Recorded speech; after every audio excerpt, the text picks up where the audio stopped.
ընդհանուր առմամբ, եթե մեկ բառով բնութագրեմ, քաոս է Հայաստանի Հանրապետությունում, քաոս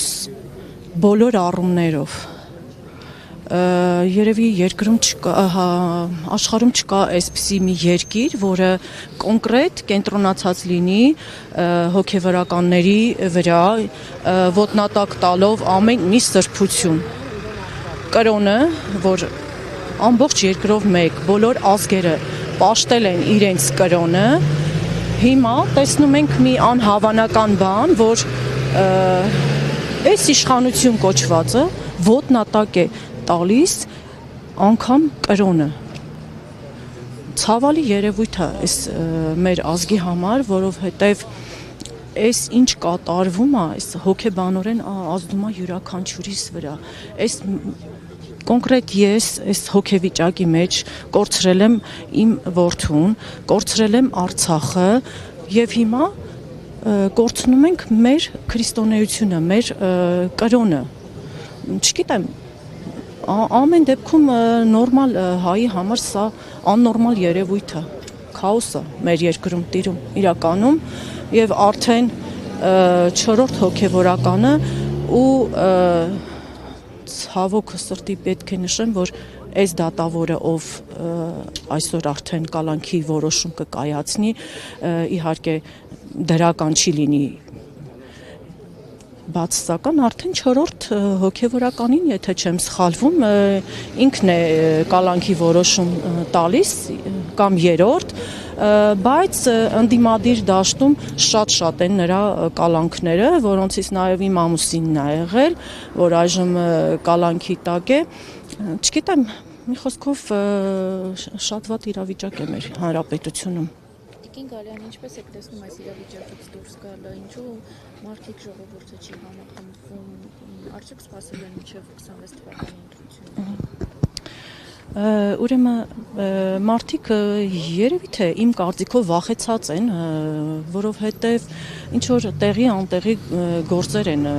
կարվում մարդկանց վրա, օրինակ թեկուզ այս գործը շատ անիրատեսական է, անգամ ծիծաղալու, որ դուրս է գալիս, եթե այդպիսի գործ կար, սպասել են 7 տարի եւ 7 տարուց հետո ինչ որ նոր վերաբացել են այդ գործը։ Մարդիկ վախենում են միգուցե, բայց այլ վախենալու բան չկա։ Իմ կարծիքով մենք շատ բաներ արդեն կորցրեցինք ու արդեն հարցը մեր Հայաստանի Հանրապետությանն է, վաղը չգիտես, թուրքը գալու է, անպայման պետք է գա հասնի քաղաքի կենտրոն, որ հասկանան, որ վիճակը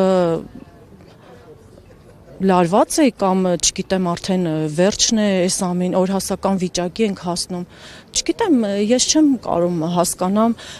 այս իրավիճակում ամենավատ վիճակում մենք ենք գտնվում իրականում, բայց եթե ես կամ իմ նման ծնողները իհարկե պայքարում են, պայքարի մեջ են, հասարակ քաղաքացու համար են, որ ոչինչ չի կորցրել, զավակ չի կորցրել, իմ կարծիքով պետքա պայքարի, որ չկորցնի իր զավակին, չկորցնի իր տունը, չկորցնի իր հայրենիքը։ Արցախցին երբեք չի պատկերացրել այս 30 տարվա մեջ, որ կարող է դառնա փախստական, թողի իր բնակավայրը, իր բույնը, իր օրանը գա հասնի Հայաստան եւ տեղ չունենա ապրելու, չգիտեմ, սոված ծարավ շատ ենք տեսնում, շատ, չգիտեմ, շատ դժվար իրավիճակ է։ Տիկին աստղ այսօրվա գործընթացները, դատական նիստը մեկնաբանվում է որպես եկեղեցու դեմարշալ, սակայն իշխանությունները մասնավորապես Նիկոլ Փաշինյանը խոսում են նորոգման գործընթացի մասին, եկեղեցու ինքնամաքրման նորոգման։ Դուք որպես քրիստոնյա, դուք տեսնում եք եկեղեցու նորոգման, ինքնամաքրման կարիք։ Գիտեք ինչ, Նիկոլ Փաշինյանի միակ լավագույն բանը, որ այս 7 տարիների մեջ արեց, դա բոլորի երեսը բացելն է, այո, իրական դեմքերը, իհարկե այն հոգևորականները, որոնք այդ 8 հոգևորականը, որոնք հանդիպեցին եւ այն մի քանիսը, որոնք պատարակ մատուցեցին եւ չնշեցին մեր վեհափառի անունը, իհարկե դրանց նմանները չպետք է լինեն եկեղեցում, բայց ինչ վերաբերվում է, որ իշխանությունը պետք է խառնվի եկեղեցական հարցերին, սխալ է կամ վեհափառը զավակ ունի կամ չունի, իմ կարծիքով վերջերս մեր ծնողներից Ալիսը ճիշտ բան ասեց, ես էլ վաղուց այդ մտքին եմ, որ ավելի լավ է մարդ սերունդ զավակ պարգևի, քան ուրիշի զավակներին տանի ու սպանի։ Իմ կարծիքով իշխանությունը պետք է զբաղվի երկրի անվտանգությունով, մի խոսքով ամեն ինչով բացի հոգևորականների կյանքին միջամտելուց։ Մնացած բոլոր հարցերը հոգևորականները իրենց ժողովներում իրենց հարցերը իրենք կլուծեն։ Սա